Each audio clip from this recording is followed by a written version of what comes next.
Dystrophy, spinal muscular atrophy ബാധിതരുടെ കൂട്ടായ്മയായ mind ട്രസ്റ്റിന്റെ വാർത്താ ബുള്ളറ്റിനായ റീമൈൻഡിലേക്ക് എല്ലാവർക്കും സ്വാഗതം. എന്റെ പേര് ഗീതു.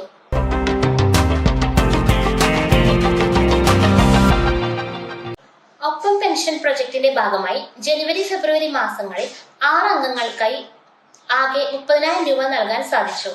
കൂടാതെ മൈൻഡ് അംഗങ്ങളുടെ ചികിത്സ, മറ്റ് ആശുപത്രി ചെലവുകൾ എന്നിവയ്ക്കായി സ്നേഹസമ്മാനം പദ്ധതിയുടെ കീഴിൽ ജനുവരി ഫെബ്രുവരി മാസങ്ങളിൽ 40,000 രൂപയും വിതരണം ചെയ്തു. സുശീല പ്രൊജക്ടിന്റെ കീഴിൽ പ്രാൺ പ്രോഗ്രാമിന്റെ ഭാഗമായി ജനുവരി ഫെബ്രുവരി മാസങ്ങളിൽ 6 കുട്ടികൾക്ക് ഫിസിയോതെറാപ്പി നൽകി. മൈൻഡിലെ വിവിധ പരീക്ഷകൾക്ക് തയ്യാറെടുക്കുന്ന വിദ്യാർത്ഥികൾക്കായി ഫെബ്രുവരി 7-ാം തീയതി പ്രേരണ പ്രയാൺ പ്രൊജക്ടുകൾ സംയുക്തമായി ചേർന്ന് ഒരു കൗൺസിലിംഗ് സെക്ഷൻ സംഘടിപ്പിക്കുകയും അതോടൊപ്പം പ്രയാൺ പ്രൊജക്ടിന്റെ 5ാമത്തെ ബാച്ചിന്റെ സർട്ടിഫിക്കറ്റ് വിതരണവും നടത്തി. അവനി പ്രൊജക്ടിന്റെ ഭാഗമായി പ്ലാസ്റ്റിക് ഉപയോഗം പരമാവധി കുറയ്ക്കുക എന്ന സന്ദേശം സമൂഹത്തിൽ എത്തിക്കുക എന്ന ഉദ്ദേശത്തോടുകൂടി മൈൻഡ് അംഗങ്ങളുടെ വീടിനടുത്തുള്ള വ്യാപാര സ്ഥാപനങ്ങളിൽ പോസ്റ്റേഴ്സും പ്ലാക്കർഡ്സും സ്ഥാപിച്ചു.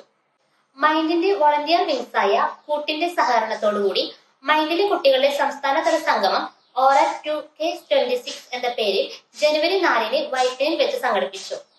ഈ പ്രൊജക്ടിന്റെ ഭാഗമായി സ്ത്രീകൾ മാനസികവും ശാരീരികവുമായി നേരിട്ടുകൊണ്ടിരിക്കുന്ന പ്രതിസന്ധികളിൽ നിന്ന് ആശ്വാസം നൽകുന്നതിനായി വിവിധ പദ്ധതികൾ സംഘടിപ്പിച്ചു. ഇതോടെ റീമൈൻഡ് ഇവിടെ പൂർണ്ണമായി. ഇനി അടുത്ത മാസം കാണുന്നതുവരെ എല്ലാവർക്കും നമസ്കാരം.